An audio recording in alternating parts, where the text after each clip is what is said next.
சென்னை அஸ்தினாபுரத்தில் அதிமுக வேட்பாளரை ஆதரித்து பாஜக மாநில முன்னாள் தலைவர் அண்ணாமலை பரப்புரை மேற்கொண்டு வருகிறார். பார்க்கலாம். எப்படி பேசுறார்?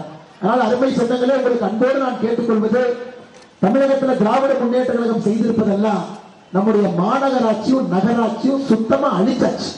அங்கெல்லாம் எந்த வேலையுமே கிடையாது. நாயை பிடிச்சிட்டு வந்து கருத்தடை பண்றதுக்கு 1,44,00,000 கணக்கு எழுதுறவனுங்க. குடிநீரும் கழிவு நீரும் கலந்து 30 பேர் இறந்திருக்கிறாங்க. அதுக்கு பதில் சொல்ல முடியல. அதனால் நீங்கள் நன்றாக புரிந்து கொள்ள வேண்டும், நமக்கு இந்த தேர்தலுக்கு தேவை சிஸ்டமிக் சேஞ்ச். கேன்சர் நோய் எப்படி ஒரு இடத்துல வந்து புறையோடி போகுமோ, தமிழகத்தில் ஒரு குடும்ப ஆட்சி கோபாலபுரத்தில் ஆரம்பித்து மொத்த சிஸ்டமும் கெட்டு அது புறையோடு நகராட்சி மாநகராட்சி வரைக்கும் கீழே வந்து மொத்தமாக கெடுத்து குட்டிச்சு அவர் பண்ணியிருக்கிறார். அதனால் நீங்கள் செலுத்தக்கூடிய இந்த வாக்கு என்பது தமிழகத்தில் திரும்ப அரசியலை சுத்தம் செய்வதற்கான ஒரு வாக்காக நீங்கள் போடணும். இல்லாட்டிங்க ஐயா, உங்கள் குழந்தைகள் யாரும் இந்த ஊர்ல வாழ முடியாது, யாரும் நிம்மதியாக வாழ முடியாது.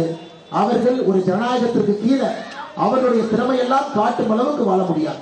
அடுத்து பாலியல் குற்றங்கள். ஐயா, சென்னையில பல்கலைக்கழகத்துல இன்ஜினியரிங் காலேஜ்ல நம்பர் 1 அண்ணா பல்கலைக்கழகம். அந்த குழந்தை தென் தமிழகத்திலிருந்து அந்த பாப்பா வர்றாங்க. அவங்க அப்பா அம்மா என்ன நம்பிக்கையில விட்டுருப்பாங்க? ஓகே, தலைநகருக்கு போய் படிக்கிறாங்க, தமிழ்நாட்டினுடைய நம்பர் 1 காலேஜ்ல படிக்கிறாங்க.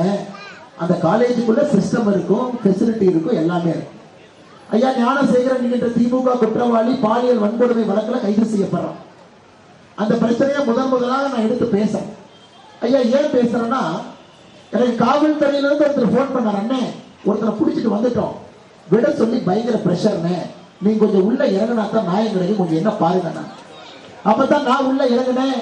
இந்த ஞானசேகரன் அப்படிங்கிற ஆளுக்கு ஒரு ட்வீட்டை போடுறேன்.